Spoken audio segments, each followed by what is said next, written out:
amiguinho aqui atrás da dele. Eu acho, não sei se alguém havia me pedido para dar algum aviso, que eu não me lembro. Alguém ficou de pedir um aviso, eu não me lembrei de dar? Não, só uma coisa, né? Tudo a gente marca.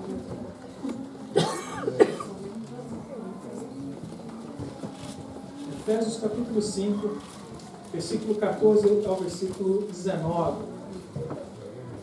Eu hoje estou dando continuidade à mensagem que eu iniciei na última semana. Essa é a segunda parte, onde nós vamos continuar falando a respeito do avivamento do Espírito Santo de Deus.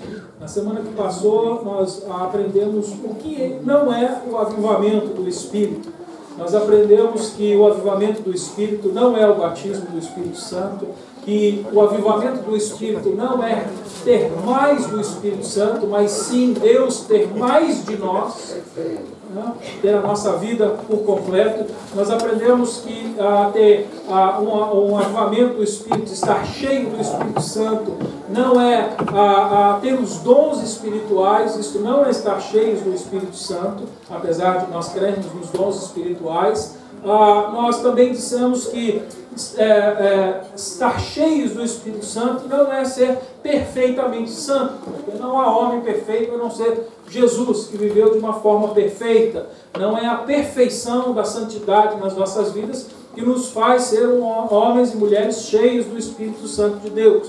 E sim, nós nos entregarmos nas mãos dele e deixar ele trabalhar nas nossas vidas para que a gente se santifique, para que a gente cresça e viva cheio do Espírito Santo de Deus.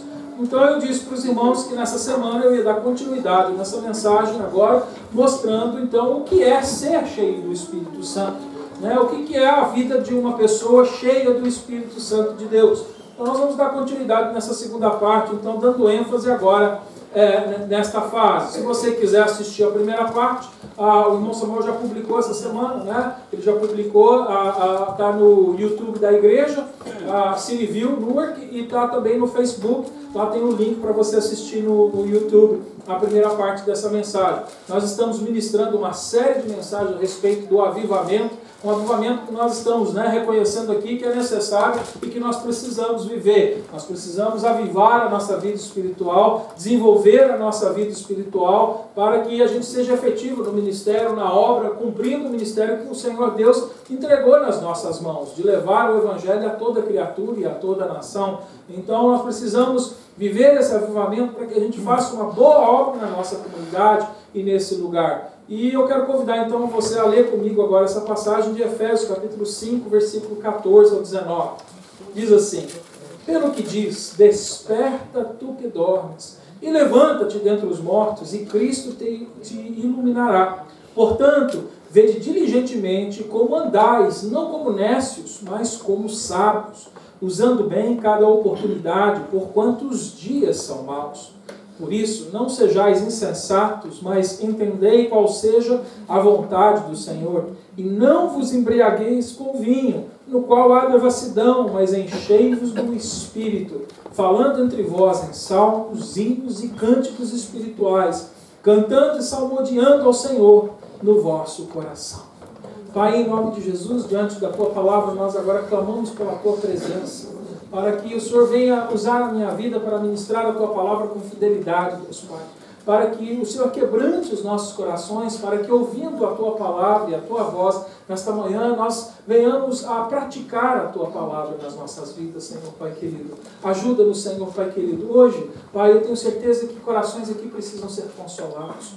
Outros, Pai, precisam ser exortados e corrigidos, Pai. Mas todos nós aqui precisamos ser edificados, Pai. Em nome do Senhor Jesus, neste momento nós te pedimos, Senhor, que a Tua palavra edifique a nossa vida neste momento, Senhor. Para que o Teu nome seja glorificado através das nossas vidas. O Teu caráter seja formado em nós, Deus Pai. E o Teu desejo e a Tua vontade seja o nosso desejo e a nossa vontade. Alinha, Senhor, Pai querido, a nossa vida com a Tua vida, Senhor.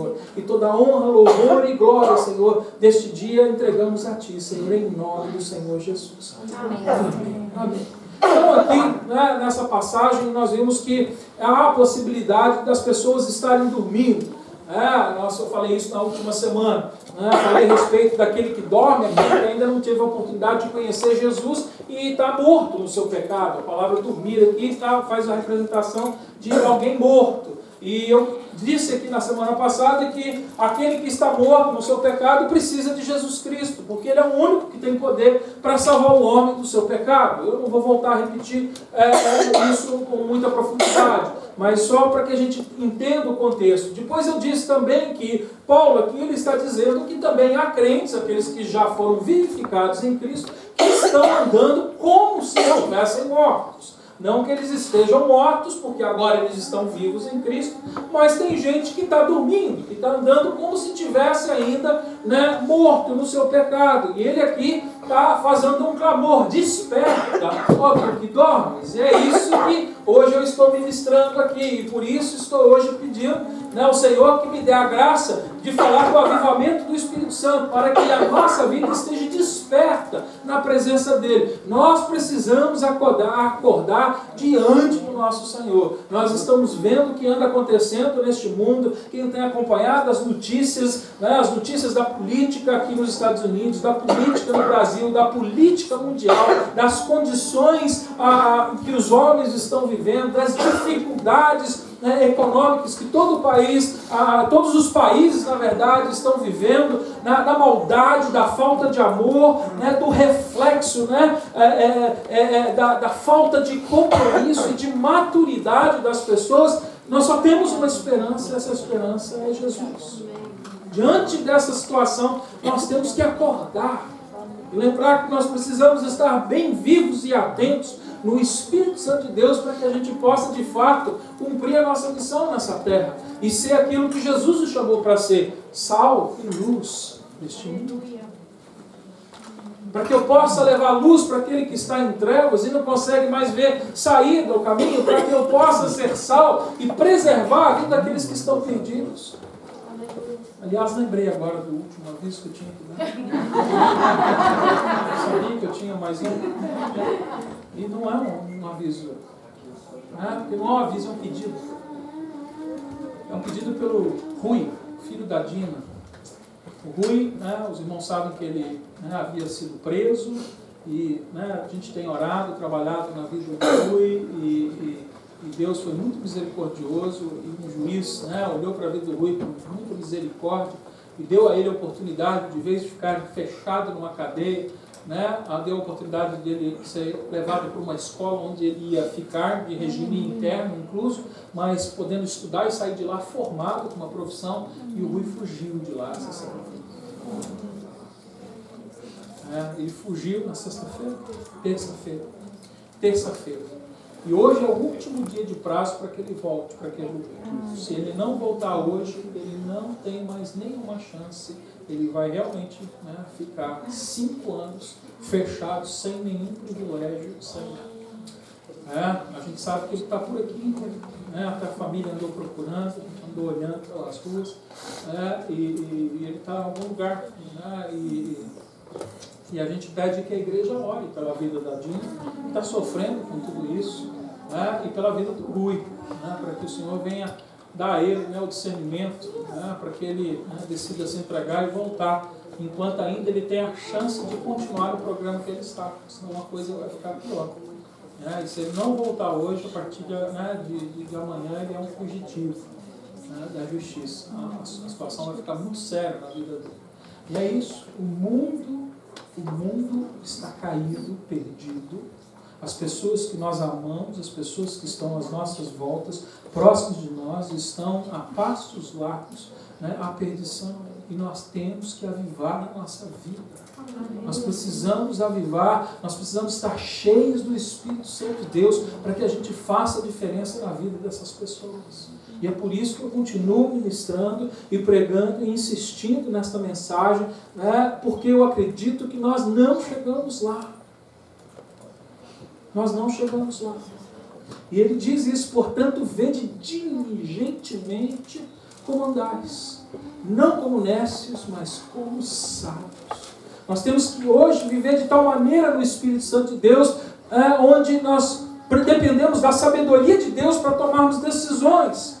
Porque hoje está muito fácil nós cairmos diante das circunstâncias, das tentações que o mundo hoje apresenta nas nossas vidas.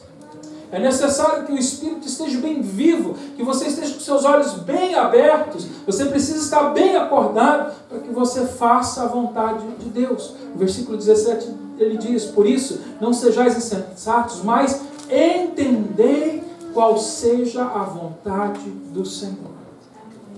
Só que a ênfase da minha mensagem hoje, ela vai a partir do versículo 18, onde no versículo 18 e 19 ele agora vai fazer uma comparação. O Senhor agora vai fazer a ilustração, da bebida alcoólica, do álcool. Às vezes a gente fica até assim, mas que coisa estranha, fazer comparação com bebida alcoólica, com embriaguez. Mas aqui Paulo ele usa essa ilustração para fazer um contraste do que o efeito que a bebida alcoólica causa na vida de uma pessoa, contrastando com o efeito daquilo que o Espírito Santo causa na vida de uma pessoa.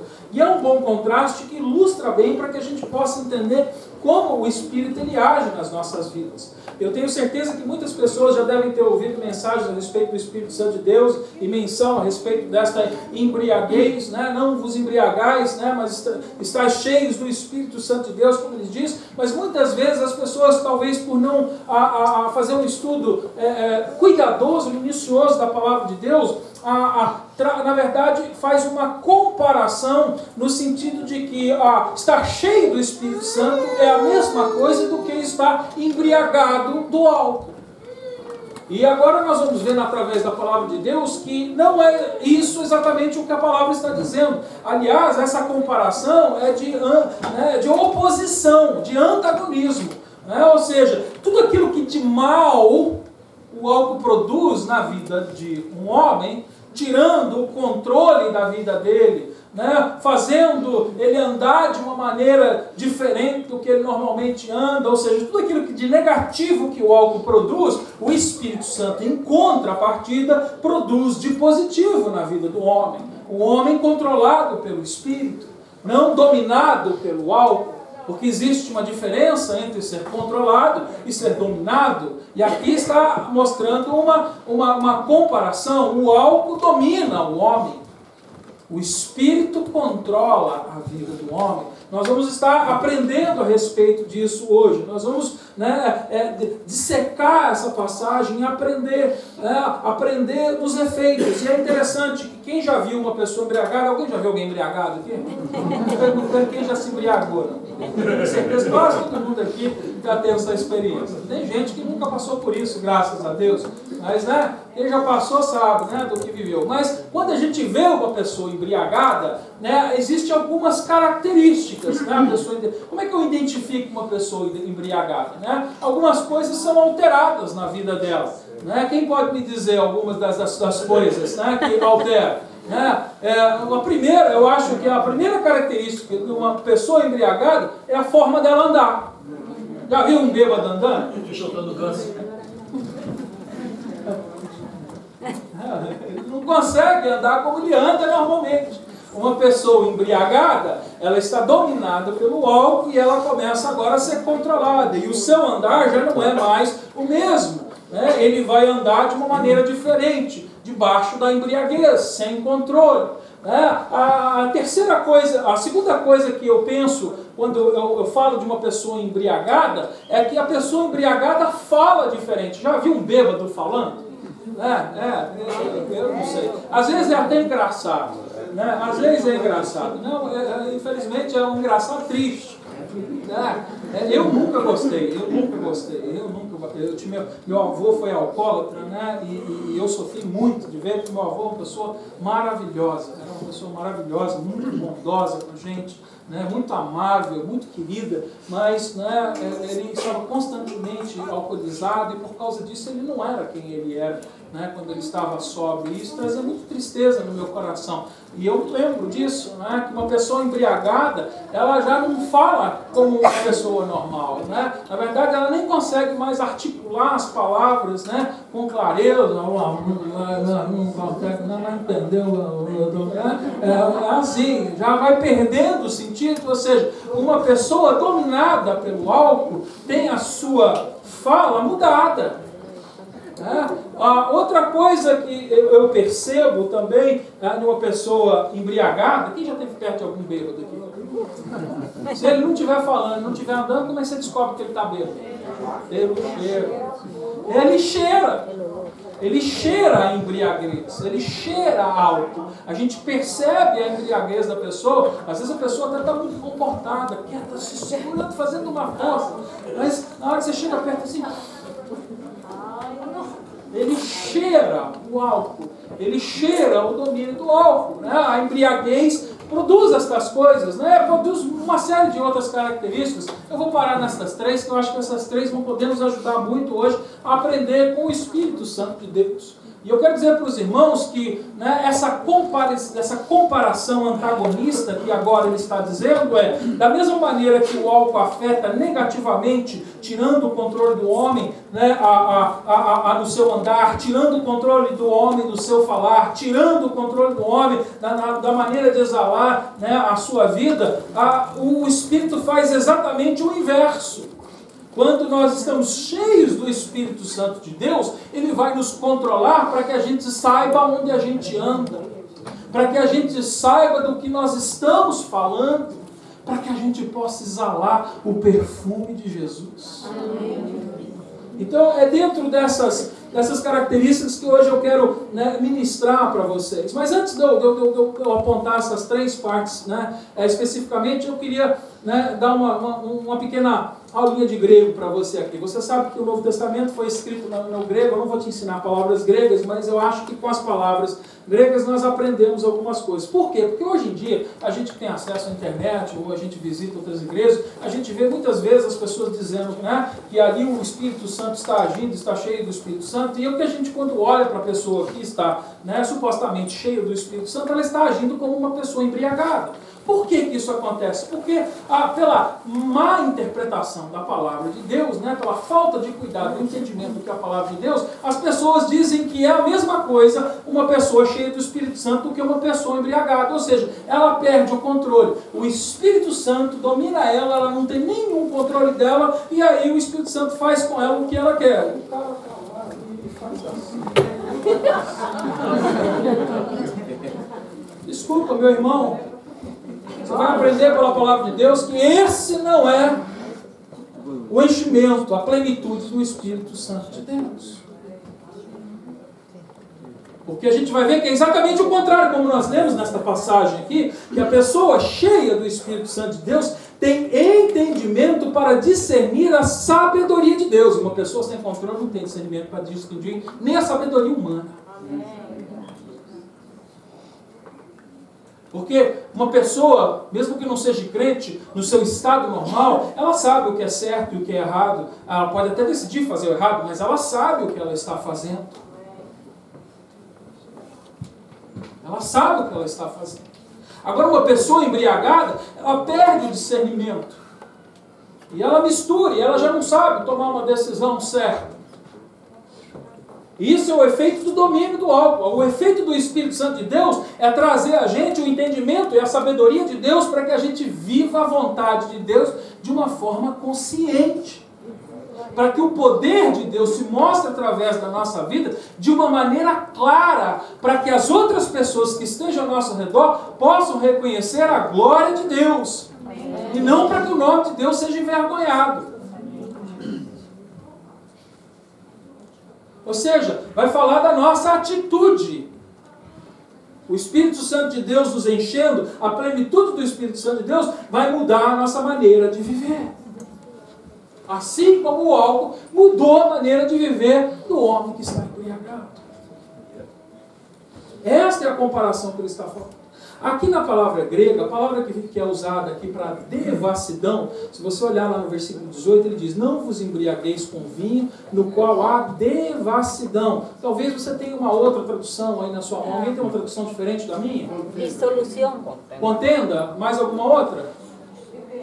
Libertinagem. Que mais? Em espanhol como está? No se embriaguéis con vino, en lo cual hay disolución. Dissolução, né? Dissolução, né? Existem várias palavras. A palavra grega aqui, apesar de a gente ter várias variações nas traduções, a palavra grega aqui é asoteria. É a palavra. A palavra asoteria, a palavra a no grego significa sem. Toda vez que uma palavra no grego começa, né, com esse prefixo a, tem palavra que começa com a que não é o prefixo no grego. Toda palavra que começa com a é assim. Mas a palavra que tem o prefixo a na frente está dizendo que é sem.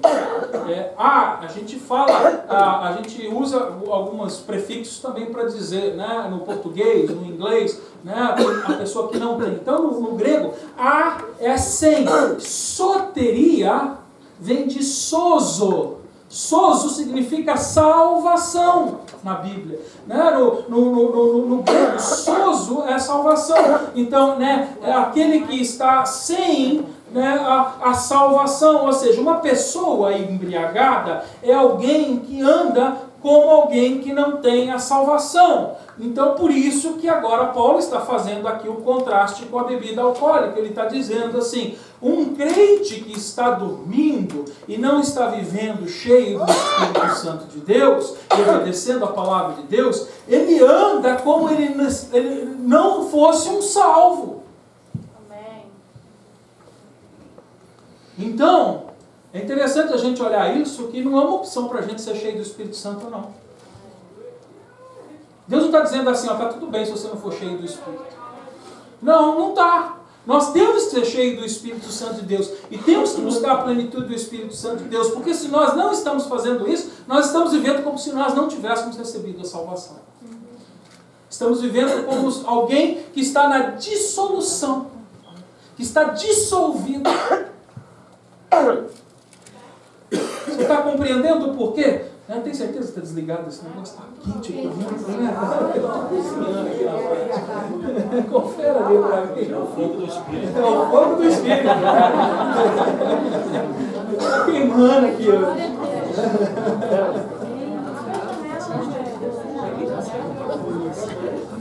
Abre um pouquinho a janela. Pega o tudo natural que tem. Tem que desgastar. O fogo pode vir de duas maneiras. Pode ser o fogo do Espírito, mas tem o fogo do inferno também.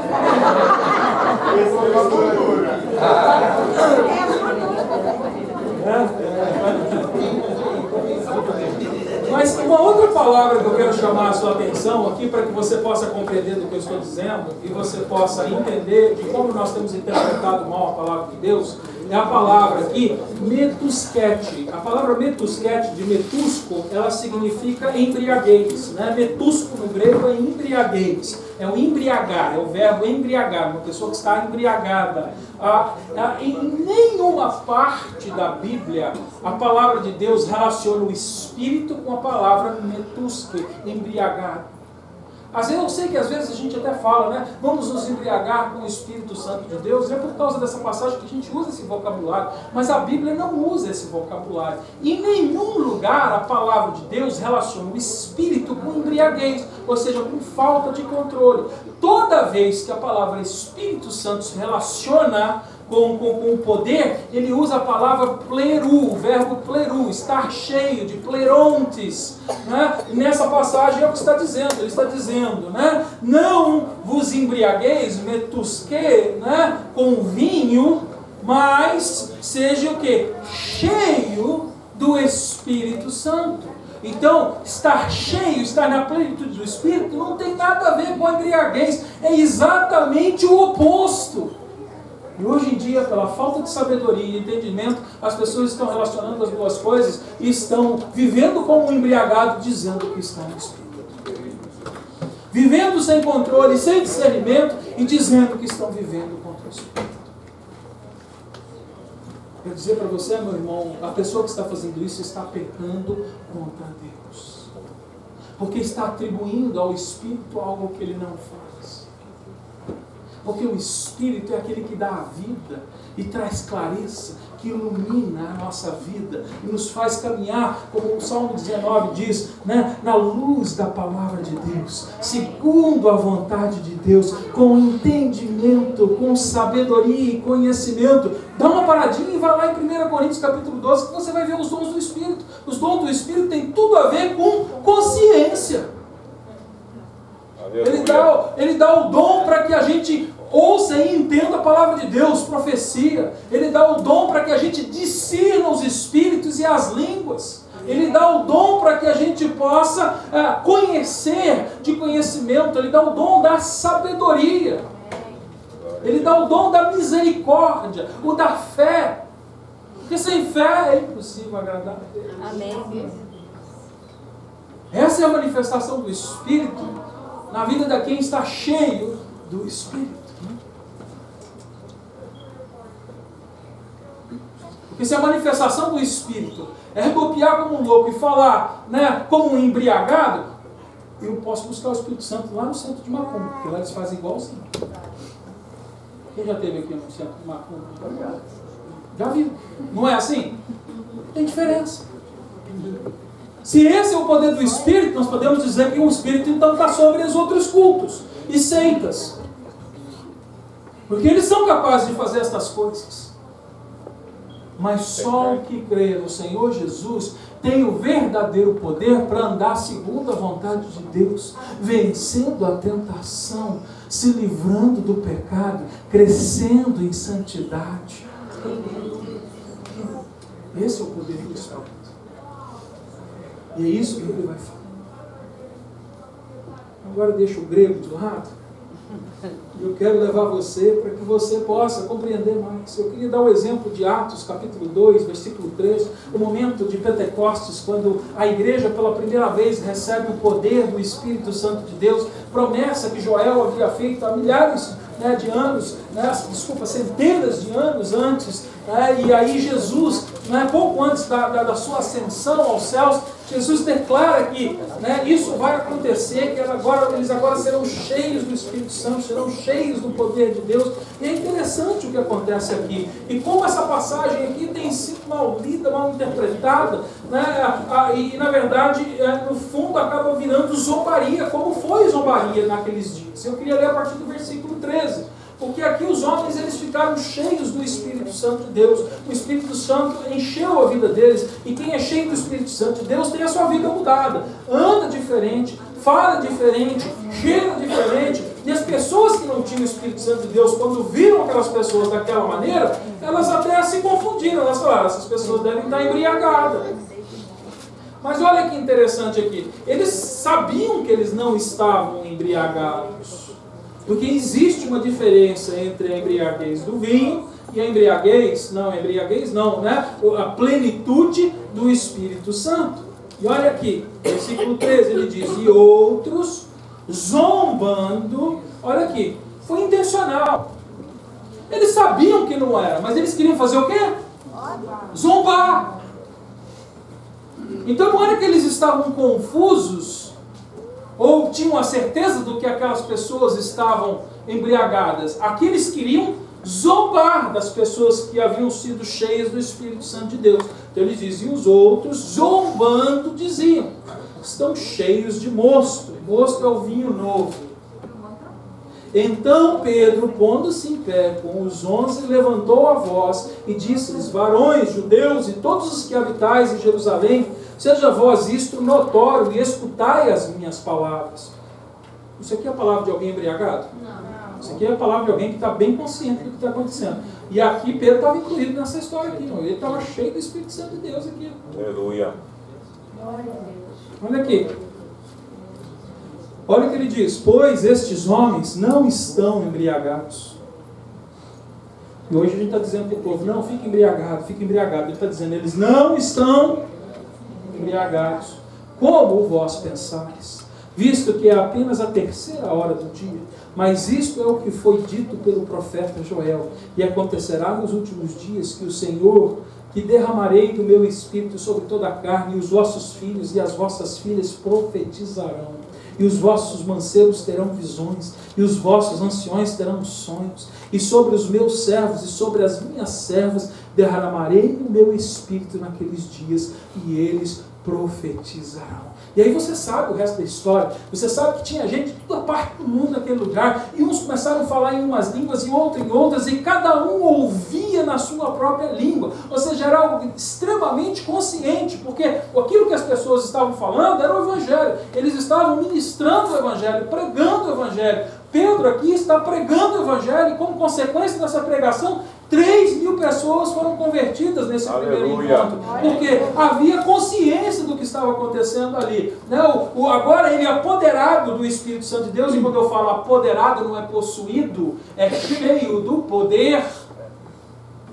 Porque hoje apoderar é alguém que toma conta e você não tem o que fazer. Não, ele tinha o que fazer. E as palavras deles foram bem cientes, conscientes e claras. Ele pode trazer uma mensagem claríssima, de uma forma inteligível, para que as pessoas conhecessem o plano de Deus. E ministrando no poder do Espírito Santo de Deus, 3 almas foram salvas.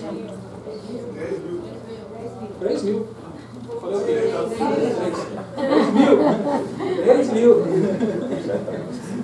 3.000 almas.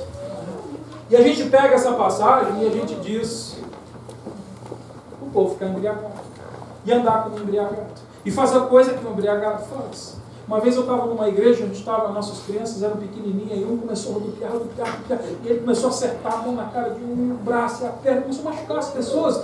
Eu tive que correr e catar meus meninos, porque o meu menino achou engraçado aquilo, começou a rodar e queria rodar junto. Começou, e eu tive que passar a mão, porque senão ele ia levar um bordoado ali. Por quê? Ele não estava agindo como uma pessoa cheia do Espírito Santo de Deus, mas como uma pessoa cheia do álcool. Porque a pessoa olha para a palavra de Deus e acredita que ser cheio do Espírito Santo de Deus é igual andar que não bêbado na rua, que não tem discernimento. Deixa eu te perguntar uma coisa aqui. Alguém aqui pede direção ou segue algum bêbado? Olha, se você tiver um pouco de noção na sua vida, um mínimo de discernimento que seja, você nunca pediria direções para um bêbado. Ou o bêbado falasse assim: me segue, vem comigo, que você ia atrás dele fazer o que você não ia. A não ser que você tivesse bêbado também. Porque ninguém em sã consciência anda atrás de um bêbado. Aí os crentes estão agindo como bêbados e quer que o mundo venha atrás deles. Como é que vai acontecer isso? É lógico que vira escândalo. Porque ser cheio do Espírito Santo não é estar bêbado, como dominado pelo álcool, mas sim ser controlado pelo Espírito, para fazer e andar na vontade de Deus, exalando o cheiro de Cristo. E aqui o exalar fala do caráter de Cristo, do caráter de um cristão que anda com Cristo. Agora eu vou começar a minha mensagem. Está na hora de acabar, mas eu vou começar. A gente quer acabar cedo. Eu sei. Agora tem 2. Vai me encher de relógio. Encher de relógio. Próximo nós vamos adotar o sininho. Agora vai voltar o sininho. Mas como eu disse, o primeiro efeito na vida de um crente do Espírito Santo de Deus é afetar o seu andar. Gálatas capítulo 5, versículo 16. Gálatas capítulo 5, versículo 16, deixa isso bem claro para a gente. Digo, porém, andai pelo Espírito, e não haveis de cumprir a cobiça da carne.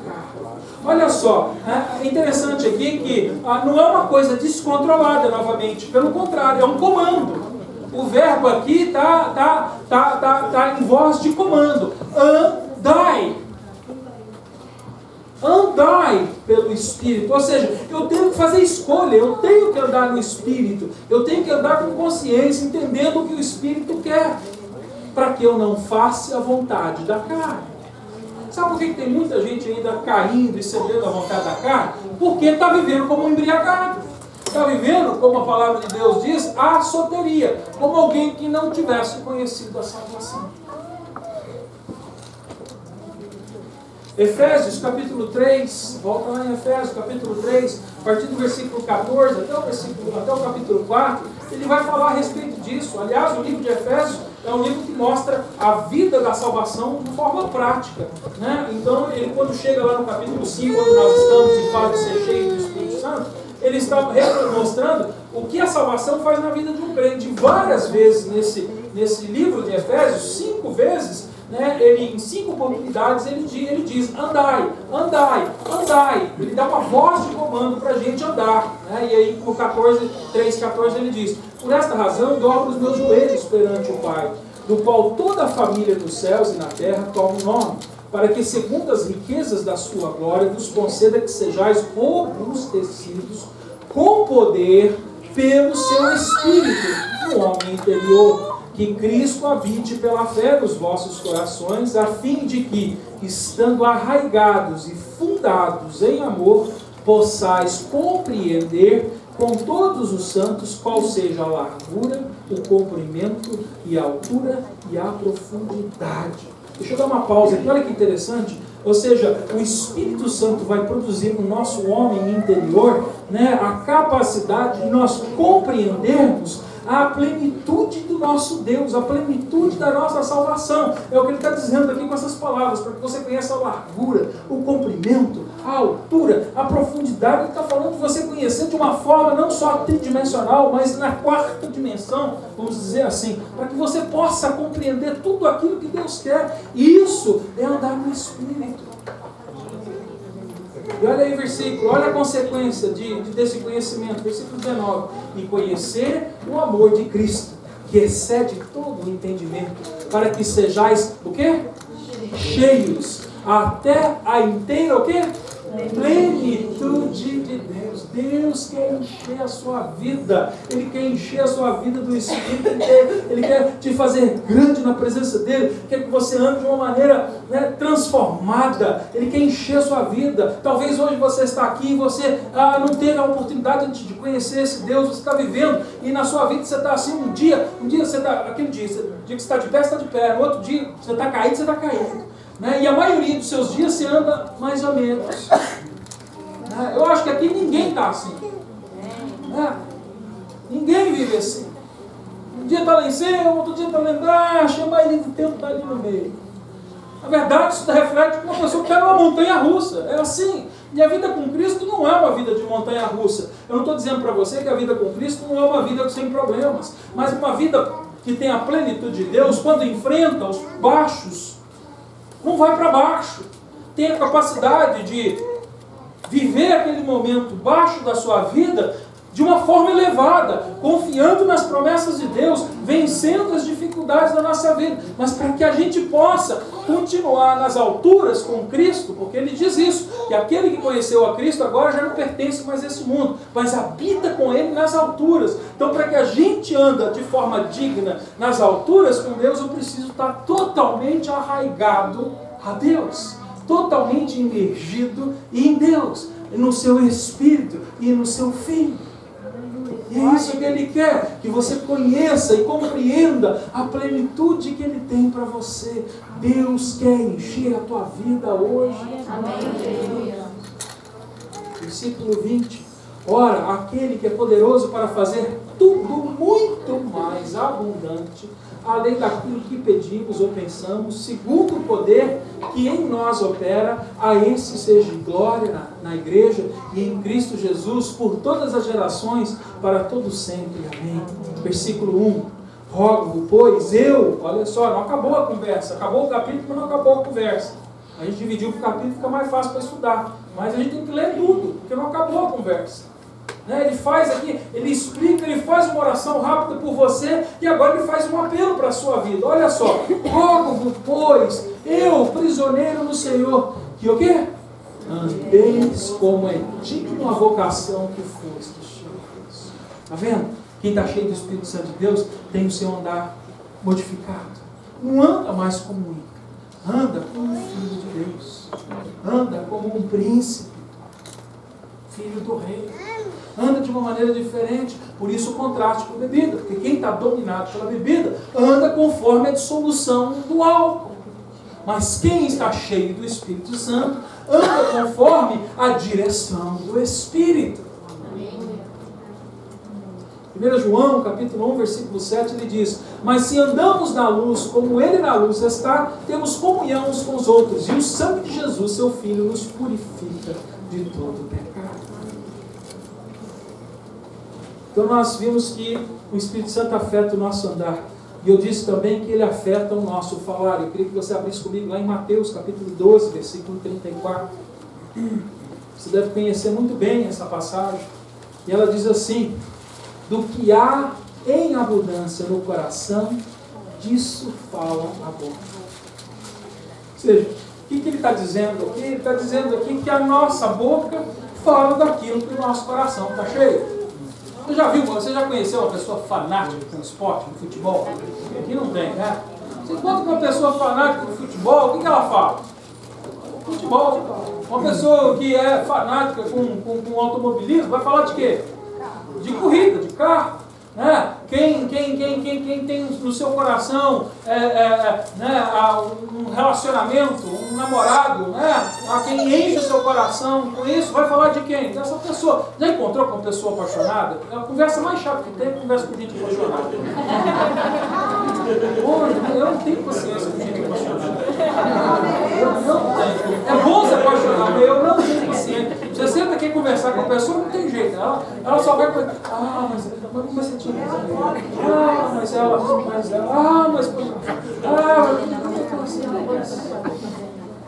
O cara faz uma propaganda, né? Ele não sabe o risco que está correndo, vai que depois a outra também apaixona. Para de fazer propaganda. Você fica contando com o outro lá, e às vezes o outro ali ainda não achou a paixão da vida dele. Você conta toda aquela coisa boa, né? Que você viu naquela pessoa apaixonada, e o outro fala assim: pô, vai conhecer.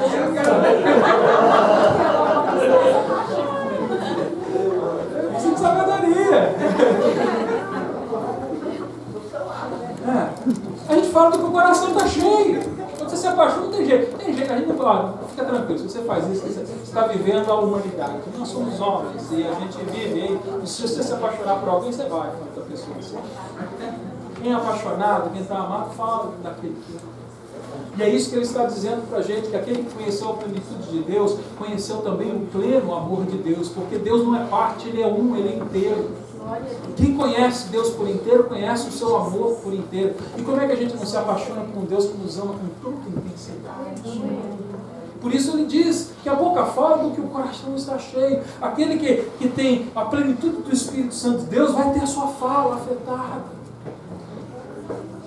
Quantos irmãos e irmãs estão aqui no domingo louvando a Deus, cantando, lendo a palavra, dando glória a Deus quando o pastor fala essas coisas aqui, e aí chega segunda-feira lá no trabalho, no primeiro carro que o rapaz pisa lá, que você botou ele para trabalhar contigo, você já começa a mandar ele para aquele lugar, e aí a conversa já mudou, e aí já foi a bênção toda embora. Quer dizer, não, você está percebendo como nós estamos precisando do avivamento do Espírito Santo na nossa vida?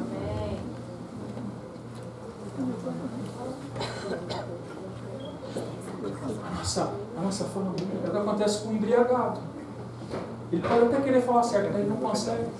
Ele está dominado pelo álcool. Ele só vai falar besteira. Só vai falar bobagem. É interessante, né, que a embriaguez tem fases diferentes, né? A princípio, você já viu, né, aquela pessoa que às vezes era tímida, era caladinha, não fala nada, ele bebe um pouquinho, ele solta todo, ele é a pessoa mais legal do mundo, ele conta tudo, ele brinca, ele faz piada, ele ri, ele faz a festa, porque ele perdeu o controle, ele não é assim, não é o que ele é. E aí quando ele perde o controle, ele começa a ser o que ele não é. E o Espírito faz exatamente o oposto. Você agora não é mais filho das trevas. E o Espírito agora vai controlar a sua vida, não para que você não viva o que você não é, mas para que você agora viva o que você é em Cristo Jesus.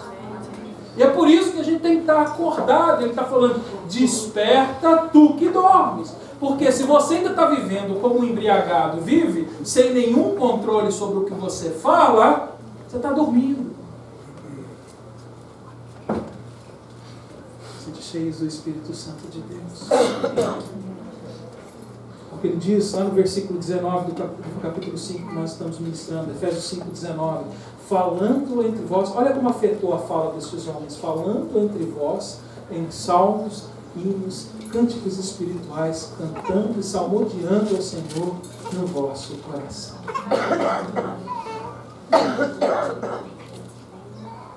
Será que eu preciso perguntar para você? que você anda falando depois que você sai do culto? Acho que eu não preciso. O que eu preciso fazer é te chamar a ser cheio do Espírito Santo de Deus. Lembrar que você tem um Deus que tem uma plenitude para a sua vida. E Ele pode mudar o seu falar. Mas você precisa encher o seu coração e a sua vida dele. Porque o coração fala. A boca fala porque o coração está cheio. E a terceira coisa que eu falei que é afetado nas nossas vidas é o cheiro. 2 Coríntios capítulo 2, versículo 14 e 16. Eu tenho certo. 2 Coríntios 2, 14 e 16. Ele fala de como o nosso cheiro é afetado. Aqui ele diz: graças, porém, a Deus que em Cristo sempre nos conduz em triunfo e por meio de nós difunde em todo lugar o quê? O cheiro do seu conhecimento. Vocês ainda não acharam? 2 Coríntios 2, 14 e 16. Eu queria que vocês lessem comigo lá. Vou voltar aqui. Graças, porém, a Deus que em Cristo sempre nos conduz em triunfo e por meio de nós difunde em todo lugar o cheiro do seu conhecimento. Porque para Deus somos um aroma de Cristo nos que salvam e nos que se perdem. Para uns, na verdade, cheiro de morte, para a morte, e para outros, cheiros de vida, para a vida. E para estas coisas, quem é idôneo? O que ele está dizendo aqui? Independente de onde você esteja, com Cristo ou sem Cristo, a sua vida vai exalar um cheiro. Não tem jeito, a gente vai cheirar de um jeito ou do outro, a nossa vida cheira. E ele falou aqui, você pode só cheirar duas coisas. Ou você cheira a morte porque está morto, ou seja, sem Cristo, sem vida, ou você cheira a vida.